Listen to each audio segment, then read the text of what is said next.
बोला बोला छठी मैया की।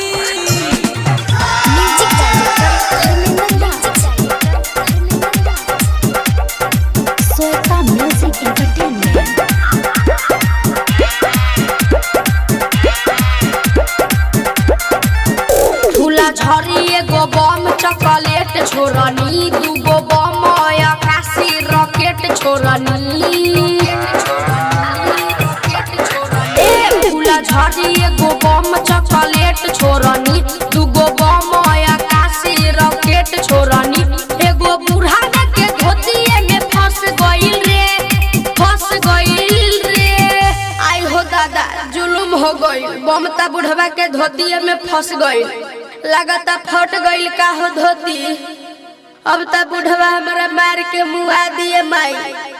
अरे दादा रे दादा, हमार धोती जात हलो। अरे ससुर के हई देखा बुढ़वा उलट गइल रे, जाके बमा धोतिए में फट गइल रे। हई देखा बुढ़वा उलट गइल रे, जाके बमा धोतिए में फट गइल रे।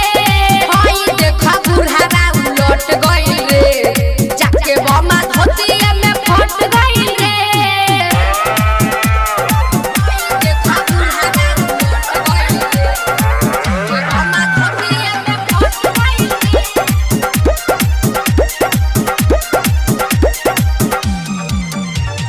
बोला बोला छठी मैया की।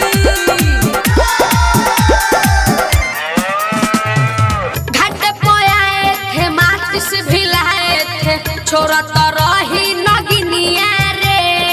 कंगरी कटा के बमा धोतिए में फसला, बढ़ला रहा परेशानिया रे। बढ़ला रहा परेशानिया रे। घाट पे आए थे माचिस भिलाए थे, छोरा तो रही नगिनिया रे। कंगरी कटा के बमा धोतिए में फसला, बढ़ला बा परेशानिया रे। सीधा करके छोड़त रही कैसे कट गइल रे, कट गइल रे, कट गइल रे। अरे केकर बेटा है रे, बस देखो ना हमारा धोती जाट दिया। इस सारा फटका छोड़ता है, धोती में घुसा दिया। हई देखा बुढ़ावा उलट गइल रे, जाके बम्मा धोतिए में फट गइल रे। हई देखा बुढ़ावा उलट गइल रे, जाके बम्मा धोतिए में फट गइल रे।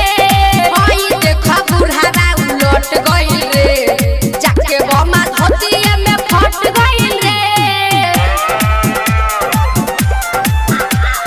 जाके बम्मा धोतिए में फट गइल रे। Music director Dharmendra